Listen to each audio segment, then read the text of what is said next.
Hello and thanks for joining us for another episode of A House in France. This is actually episode number 12 and we are recording this on Friday the 4th of November. And as always, I am joined in the studio by my co-host, Mr. Lloyd Arrow. So Lloyd, thanks for joining. And it's great to be here in the studio again, after what has been a somewhat stormy night here in the UK. Yeah, we had some very big thunderstorms and the drying operation is in full swing. We have a little lake outside of the house, but hopefully by the time you get to leave, it will have all disappeared. And we are, of course, joined by our ever-patient producer, Peter. Good evening. Nice to be here. He doesn't sound very convincing, does he? And that's because we've had one or two little problems in the studio as we've been recording this. You know, everything from batteries in microphones going flat to you just don't want to know. But we are here now, and it's coming towards the end of the year. And Lloyd, I remember that when we started talking about your building project in France, it was due for completion towards the end of the year, sort of November, December. We're in November. How's it going? Well, after, if you've been watching the last episodes, there was no work going on between August, September.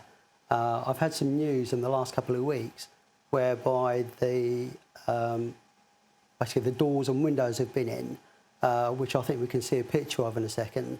It's a massive improvement, which it means the place is now watertight. Right, so what's going to happen at the front there? So with the blocks, is this? Yeah, effectively, where you see that grey blockwork, that will all get backfilled. They've actually dug it all out. Where we would normally put foundations in, they've actually taken away a lot of the soil and filled it up from there. Right. So all the drainage and etc. is in the bottom of that. That will get backfilled in afterwards when they've completed. Okay. If we take a look on the inside, you'll see that the dry lining or the internal walls are about to go up. I counted the number of doors there, and I thought there were too many at one point. But no, they did get it right. Yeah, well, that's good. So, going to be completed at the end of the year, early next year, not too far behind schedule? Not too far behind schedule. I'm not too hopeful of being finished this year, probably next year. And you're going to plan to go out in the new year sometime? Or? Absolutely. To collect the keys or? Collect the keys, pay the bill. Sign the paperwork off, take the paint out there. Right, okay. Yes, the paint. We've talked about that before. I've actually been in France. I was there a couple of weeks ago and had a very good time. I loved the Dordogne in October. It was sunny and, in fact, unusually warm. We had, for most of the week, it was in the low 20s. And our friends there said there were only 2 bad weeks of weather over the whole of the summer. And they were the 2 weeks we were there in July. And apart from that, they've had a fantastic summer. And but we had a good week in October. Update on the problem we're having with Loire, the ever battle with those pesky little creatures. I'd found a hole and sealed it last time we were there, and there was no additional evidence that they'd been in this time. So every time I think we've beaten them, they find somewhere else. They come up with another approach to get into the place. But the other thing was that we have been blaming them for eating the walnuts off the trees. And we go there in the summer, all the nuts are growing on the trees, and then when we come along in this time of year to pick them, they're not there. But actually, we saw some red squirrels. There were red squirrels playing, and they would run up the tree, they'd knock off the walnut, let it drop, and they'd scamper back down, and they'd pick it up and then run off with it. It was great fun to watch. It was lovely seeing the squirrels. A rare commodity because we don't really have them in the UK, do we? No, only in a couple of places. Yeah, Yeah. That's right. As you live in the sort of Dordogne area, or Dordogneshire as it's commonly known nowadays, I think there's something like 20,000 Brits that actually live in the area. Have you been watching the TV series Little England? I hadn't watched Little England until you mentioned. I'd heard about it, and it's available on the ITV player. So if you haven't seen all the episodes, you can catch at least some of them on the ITV player. And it's you mentioned it yesterday. I had heard about it, and I watched most of the episodes last night, and it's interesting. I think some of the people involved don't help themselves. Say no more. I think you know who I mean. Absolutely. Especially with that. But we have some good friends in France, and they know some of it is shot very close to us, and they know some of the people involved, and it has been edited to give a certain impression. I mean, there's no doubt about that. But I was looking at it, and what it does do is what beautiful scenery there is, you know, and how lovely it is. So it's an interesting program. I'm not sure it'll be repeated, but but it was it is worth certainly worth watching. Now, last time we talked, I had a little bit of a rant, didn't I? You did a bit about a certain company. Yes, this was about Flybe, and they had it was over their booking policy. So anyway, we flew with Flybe this time again. And I'm in the Flybe frequent flyer program. And if you get 24 points, you get a free flight. Right. And I was sitting at 23 points on the Thursday and was flying on the Friday. And I checked to see when the points were expiring and everything was fine. So I flew on the Friday. On the Monday, I thought I'd better book this free flight. And they had deducted 6 points from my account.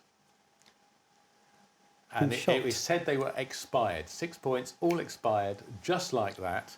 So I've written them an email, and the response was, we will respond to you in 28 days. So I'm sure it was nothing to do with my rant. But how they can suddenly take 6 points off, it's almost as if they're looking to see if somebody's about to earn a free flight and, doing what they can. So I will update you on our the next show if I've heard back from them on what happens, because I was pretty peeved about that as well. That's the second time they've got me going in recently. So Flybe, if you're watching, yes, answer my email. And there might be some strange reason as to why 6 points would. So I've never made 6 flights on one day, so I can't understand. But anyway, we will find out. But let's move on. Otherwise, I'll spend a lot of time talking about them. And what we thought we'd talk about this week is what I am calling the winter blues. And you probably haven't experienced this yet, no. Lloyd. Is that especially if you have a second home out there, but even some people have the main house in France, it comes to this time of year, the winter is approaching, and you think, you've just had to pay the taxes, and we're going to come on to that a little bit later. You've just paid the taxes. You might not be going out there for a few months. Is it worth it? Should I sell the house, etc., etc.? And this happens to me most winters, and I just have to get through it. And then I start looking forward to going out there in the spring, etc. So I thought what we would do is talk about the top 10 reasons why you should either have a house in France as a second house or live out there. So I've put together a list. And they're not in order of priority. And I thought, while you're not living there, when you have experienced it, I thought we'd have a vote on each of them, and at the end we'll see what we think between us. Yeah. Are the key items. So, number 1 on the list is the food. Food. Difficult subject. French are renowned for their gastronomic delights, so therefore food has to be fairly high on the agenda. Yeah, I would put it fairly high. Now, it's not necessarily going out to restaurants, which is good. Not as cheap as it used to be, of course. True. But there is something about, a fresh French baguette that, is, I don't know what it is, but, just tastes so wonderful in France, and they just don't taste the same here. I was just about to say, it doesn't taste the same, does it? No, even when we brought it back or brought the cheese back. So I think we've had some of our best times have been sitting on the patio with bread and cheese and pâté and ham and glass of wine and just looking out over the valley, and it's been great. So the food is a good reason. Number 2 is the wine, of course. So the local wines. The wines and the Languedoc region, which is where my place is renowned for being one of the, apart from the sort of the usual Bordeaux, etc., it's one of the largest wine growing areas of France. So I would give the wine, if you're a wine lover, a really good top mark for that one, I think. Would you? Well, maybe what we should do, we'll give everyone each a mark, right? Yeah. So let's go back to food. Food. So how many out of 10 would you For give? food, you have to think of it as an average overall, given the subjects we've got. I would give that a 7. A 7 for food, and I'd probably give it an 8 for food actually. How about for wine then? Well, wine France is one of the world-class leaders, so it's got to be up in it's got to be a 9 for that one. Yeah, it is pretty high. There are some very good, very cheap wines in France. I'll go along with a 9. So the next one I had on the list was the weather. Now it does of course depend whereabouts in France you are. This is true. 'Cause if you're in northern part of France, where is not too dissimilar to the UK, and you're going to be further south than we are. But was weather a big element for you? Yes, it is, and I think for me, for health reasons as well, I think weather plays a key part. And for me, that was one of the reasons why I went so far south, was really because of the weather. So I'm about an hour away from Spain. So with that, for me, I think I would give weather a 9. Give weather a 9. Well, weather was pretty important for us as well. I mean, we wanted a place where we could have a swimming pool, and you need to be reasonably warm for that. But we didn't. If we'd really been after hot weather, we'd have gone further south. So I think I'm only going to give that a 7. I think we'll go for a 7 on the weather.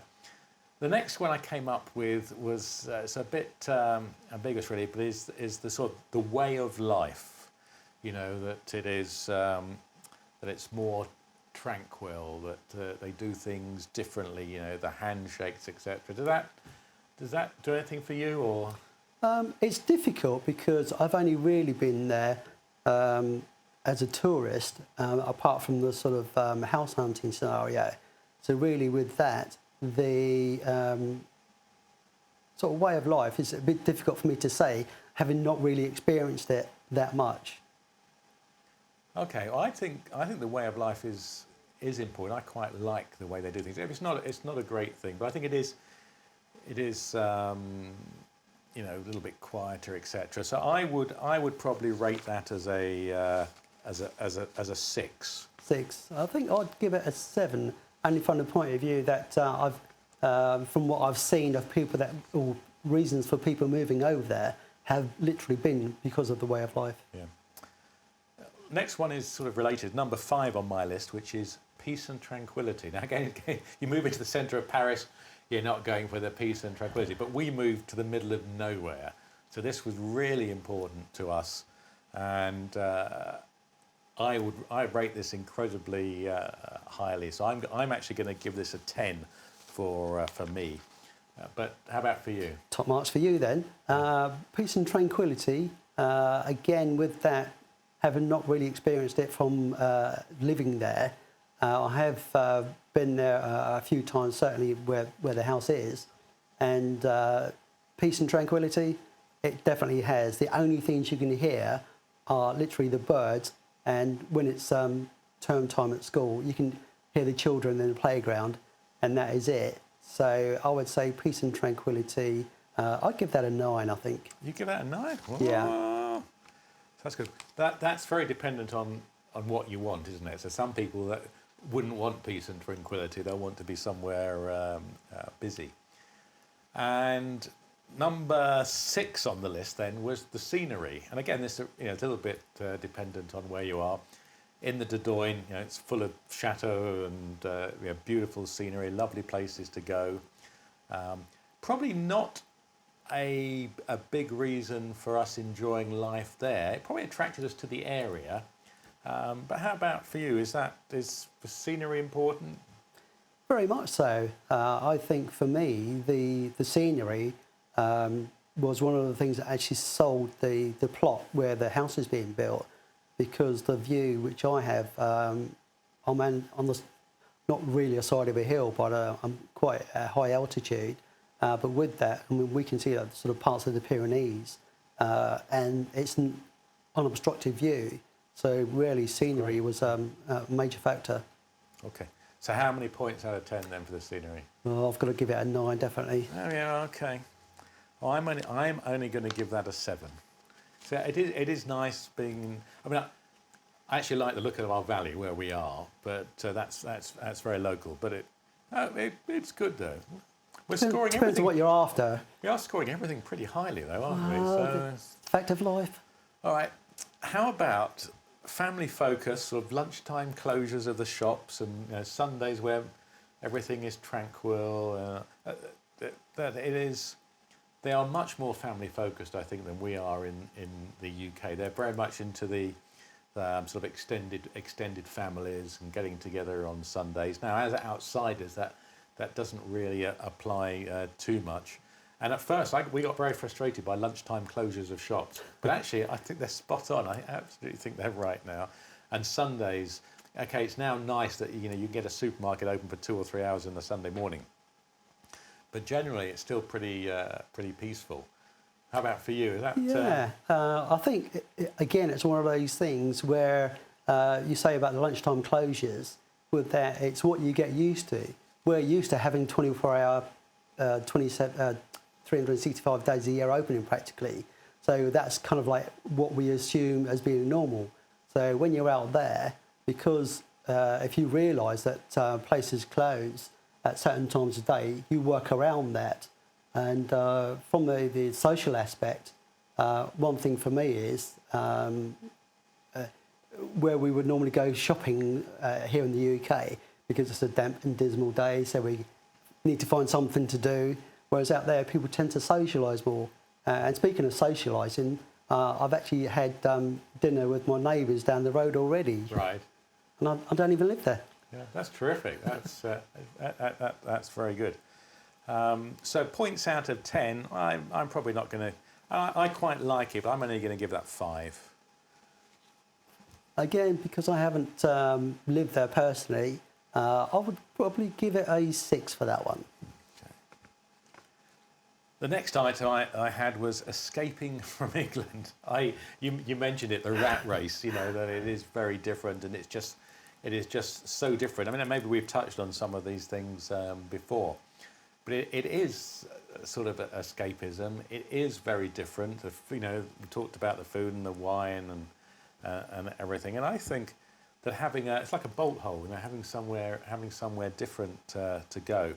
So that's pretty. I think that's pretty important, because if you just go, if you could afford, and we haven't we're coming on to the cost in a minute, but if you could afford another property in the UK, I think in many ways you'd end up doing the same things that we do here. Very similar. I think that's part of the problem. If you have another property in the UK, all you're doing is the same things in a different location. Whereas if you go to another country, so you're almost forced into doing things in a different way. So it is very much you're escaping from, apart from the rat race, you're escaping the lifestyle that you've left behind. So you have to kind of like you're almost forced into a situation where you have to relax, which you don't get at home. You can't avoid the phone ringing. Yeah, that's true. So I'm going to give Escaping from England a 7. I'm going to give it a 7 too. Oh, 7's there. Number 9, the reasons why we like France is the cost. I mean, lower property prices has got to be very high, but even the taxes, the property taxes are lower. So the running costs are lower than in the UK. I mean, we did look at buying a second house in the UK, but as everybody knows, what you can get for the same money in France is not the same. Vastly different. So this for me is a really high scoring. I am probably going to give this a 10. Again, with that, I've spent years actually doing research on buying a property in France, or buying a place to actually build in France. And with that, I think if costs were as normal as we have in the UK, there is no way that I could afford to have somewhere that I've got now. And it's just so different from having a property here in the UK. So I would give that a 10. Okay. And then the last one I've got is the challenge of it all, because it is difficult, right? And we've been trying through through the episodes of A House in France to help people with some of these things, but especially if you're not fluent in the language. Yeah, one of the things I found that I mean, I kind of like work with IT and software and stuff like that, and the number of times that people come and ask me how to fix a certain problem, and they say, "How do you manage to like not blow your top with something like that?" So, well, you just have to treat it as a challenge, which France is. You have to persevere. Yeah, absolutely. So, so the challenge then is. I wouldn't say it's necessarily a reason for moving. That's sort of one of the enjoyable side things, but you have to be ready for that. So I'm just going to score that as a 6, I think. I'll probably give it a 5 at this point, but that may well change when I get to the point where I need the house finished yesterday. Right. So a quick toss up of the scores then. So Lloyd and Mark's top 3 reasons for having a property in France are: number 1 is the cost. It's good value for money and lower running costs. The second was the peace and tranquility. That's interesting. And we probably shouldn't be surprised that number 3 was the wine. So, I probably would have picked those 3 if I had. That's interesting. A little bit of fun, but at this time of year, as I said, a lot of people need to be inspired as to why they have a house in France. So just remember, that the costs are lower. It's the peace and tranquility, depending where you are, of course, and the wine. All right, so we move on to our sort of hints and tips section, and we've talked about taxes, and you had the unfortunate experience of having to pay your first lot of property taxes. Yes, taxe foncière, as it's commonly known, which is an annual tax which is imposed on anyone with a property, whether you actually live there, so whether the place is occupied or whether you rent it out. It's a tax you have to actually pay. I believe it's about this time of year for the sort of the whole of France, although it may be staggered depending on where you are. One of the things I had, apart from trying to figure out who to actually pay, which I managed to find in the small print on page 2 of the documentation, which was really small. It's actually called votre chèque l'ordre de trésor public, which basically means you have to pay the public treasury. So providing you put those words on your cheque, then that'll go through fine. Speaking of cheques, one of the difficulties I had was, although I've got a cheque book, which I've had for some time, it's the first time I've actually had to write out a cheque. So after doing a bit of research on the internet, good old internet as we have, then I managed to find a website with some detail about how to actually write out a cheque, which I think we've got some images coming up in a minute, which basically show you where you're looking at. It differs slightly from the UK. The amount you fill in is pretty much the same. That goes into the bit at the where it says payer contre. But you put the amount at first, because we put who you're paying it to first, right? That's right. Which is, it's kind of like confusing when you first look at it. So the words and who you're paying are actually the opposite way around. So that needs to go in there. Don't forget, like in the UK, you have to write it out in full as well as in letters. So you need to keep that on there. The place underneath the box, which is the amount, sorry, not the amount, it's the place where you actually fill it in. That is where you see the letter A. That's the capital A in the right there. So you need to put in the location, which in this case... As in at. So at Perigoo, on the... Wherever the date wherever is. it is, yeah. And then your date as per normal there. That's where the LE is, which when I first looked at it, I thought, where do I date it? Because it doesn't say date. Right. So you have to find out what the abbreviation is, Yeah. which again was helpful on the website again. And of course, with that, you need to sign it, which is, it doesn't actually say signature, which we would normally expect on a UK check. There's literally just a blank space below the date in the bottom right-hand corner where you fill that in. And that's it. But it took a while to figure that lot out. So I've kind of like made a dummy template just in case I forget. I carried a picture of the first cheque that I had to write, which I actually got the people to write out. And right. I photocopied it and kept that with me for a long, long time. I write out very few cheques. I think we've actually just got through our first chequebook, and that is after nearly 6 years. So I don't know how many cheques in there, like 20 or 30 probably, something like that. But interestingly, I paid my taxes as well a couple of weeks ago, and I paid them online. You can, if you go, there is a address of the website for the public treasury, and you type in all your information, and all the account stuff comes up. Now, when I first did that some years ago, it actually allowed me to use a credit card to pay it, but I think that option has disappeared because it now has my bank details in my RIB. Yep. For my bank. So I don't know how they got that. Maybe I've used it. I've sent it to them once, and they've entered it in. But I just went online, said I wanted to pay it, and it came out of my bank account. And if I was reading the text correctly, you do need to check on this because it has to be paid by a certain date. And if you don't pay it by a certain date, you get a fine of 10% of the value of the taxes due. And I know this because I had to pay the 10% last year because I missed the date. But I think it was something like it had to be paid by the 18th of October. But if you pay online, you get another week to pay, or maybe it comes out of your account a week later. I wasn't sure, but there are some advantages of paying it online. Of course, it was instant. So also check out paying online, but it might be you might already have had to once to have paid it.